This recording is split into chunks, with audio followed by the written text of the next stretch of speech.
2 Samuel 18. Absalom's defeat and death.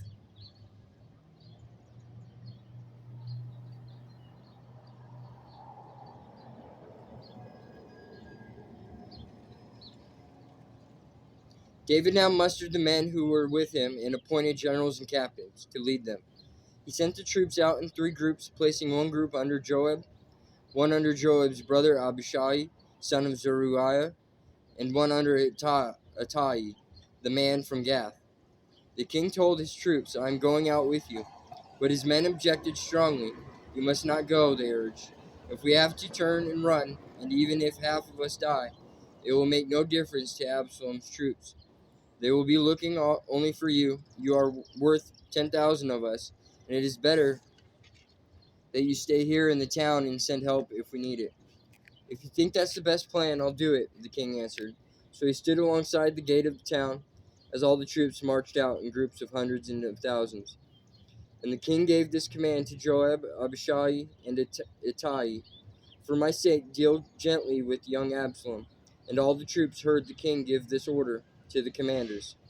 So the battle began in the forest of Ephraim, and the Israelite troops were beaten back by David's men. There was a great slaughter that day, and 20,000 men laid down their lives. The battle raged all across the countryside, and more men died because of the forest than were killed by the sword.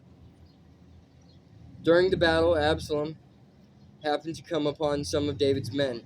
He tried to escape on his mule, but as he rode beneath the thick branches of a great tree, his hair got caught in the tree. His mule kept going and left him dangling in the air. One of David's men saw what had happened and told Joab, "I saw Absalom dangling from a great tree." "What?" Joab demanded. "You saw him there and didn't kill him? I would have rewarded you with 10 pieces of silver and a hero's belt." "I would not kill the king's son for even 1,000 pieces of silver," the man replied to Joab. "We all heard the king say to you and Abishai and Ittai, for my sake, please spare young Absalom. And if I had betrayed the king by killing his son, and the king would certainly find out who did it, you yourself would be the first to abandon me." "Enough of this nonsense," Joab said. Then he took 3 daggers and plunged them into Absalom's heart as he dangled, still alive in the great tree. 10 of Joab's young armor-bearers then surrounded Absalom and killed him. Then Joab blew the ram's horn, and his men returned from chasing the army of Israel. They threw Absalom's body into a deep pit in the forest and piled a great heap of stones over it, and all of Israel fled to their homes. During his lifetime, Absalom had built a monument to himself in the king's valley, for he said, "I have no son to carry on my name." He named the monument after himself, and it is known as Absalom's monument to this day. David mourns Absalom's death.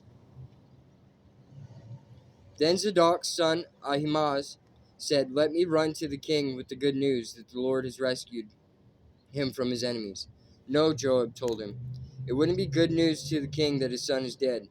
You can be a messenger another time, but not today." Then Joab said to the man from Ethiopia, "Go tell the king what you have seen." The man bowed and ran off.